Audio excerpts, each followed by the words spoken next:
ಚಿತ್ರದುರ್ಗದ ರೇಣುಕಾಸ್ವಾಮಿ ಕೊಲೆ ಆರೋಪ ಸ್ಥಾನದಲ್ಲಿರುವಂತಹ ದರ್ಶನ್ ಈಗ ಸದ್ಯ ಪರಪ್ಪನ ಅಗ್ರಹಾರ ಜೈಲಲ್ಲಿದ್ದಾರೆ. ಆದರೆ ಅವ್ರು ಜೈಲಲ್ಲಿದ್ದರೂ ಕೂಡ ಪೊಲೀಸ್ನವರಿಗೆ ಸಂಕಷ್ಟ ಈಗ ತಪ್ಪಿಲ್ಲ. ಪೊಲೀಸ್ನವರಿಗೂ ಸಂಕಷ್ಟ ತಂದಿಟ್ಟ ಡೆವಿಲ್ ದರ್ಶನ್.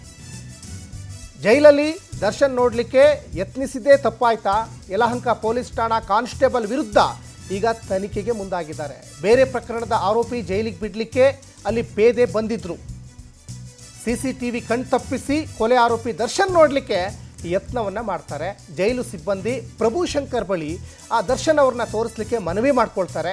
CCTV ಕಣ್ತಪ್ಪಿಸಿ ಪೇದೆಗೆ ದರ್ಶನ್ ಅವ್ರನ್ನ ತೋರಿಸ್ಲಿಕ್ಕೆ ಪ್ರಭುಶಂಕರ್ ಮುಂದಾಗ್ತಾರೆ. ಈ ವಿಚಾರ ಕಾರಾಗೃಹ DGP ಅಲೋಕ್ ಕುಮಾರ್ ಅವರ ಗಮನಕ್ಕೆ ಬರುತ್ತೆ. ಪ್ರಭುಶಂಕರ್ ವಿರುದ್ಧ ಈಗ ತನಿಖೆಗೆ ಮುಂದಾಗ್ತಾರೆ. ಚಾಮರಾಜನಗರಕ್ಕೆ ಈಗ ಎತ್ತಂಗಡಿ ಭಾಗ್ಯ ಅವರಿಗೆ ದರ್ಶನ್ ನೋಡಲಿಕ್ಕೆ ಯತ್ನ ಮಾಡಿದ್ರು. ಜೊತೆಗೆ ಯಲಹಂಕ ಪೇದೆ ವಿರುದ್ಧವೂ ಕೂಡ ಈಗ ಕ್ರಮಕ್ಕೆ ಮುಂದಾಗಿದ್ದಾರೆ. ಸಹಜವಾಗಿ ಅವರು ಪೊಲೀಸ್ನವರೇ ಆಗಲಿ ಬೇರೆ ಯಾವುದೇ ಡಿಪಾರ್ಟ್ಮೆಂಟಲ್ಲಾಗಲಿ ಅವ್ರು ಏನೋ ಒಂದು ಸಣ್ಣ ತಪ್ಪು ಮಾಡಿ ಬಂದಿರ್ಬೋದು. ಆದರೆ ಅವರು ಕೂಡ ಸಾಕಷ್ಟು ಸಿನಿಮಾಗಳನ್ನು ನೋಡಿರ್ಬೋದು ಅನಿಸುತ್ತೆ ಆ ಪೇದೆಯವರು. ಹಾಗಾಗಿ ಅವ್ರು ನೋಡಬೇಕು ಅನ್ನುವಂತಹ ಕುತೂಹಲ ಇತ್ತು ಅನಿಸುತ್ತೆ. ನೋಡಿ ಸಿಕ್ಕಾಕೊಂಡ್ಬಿಟ್ಟಿದ್ದಾರೆ.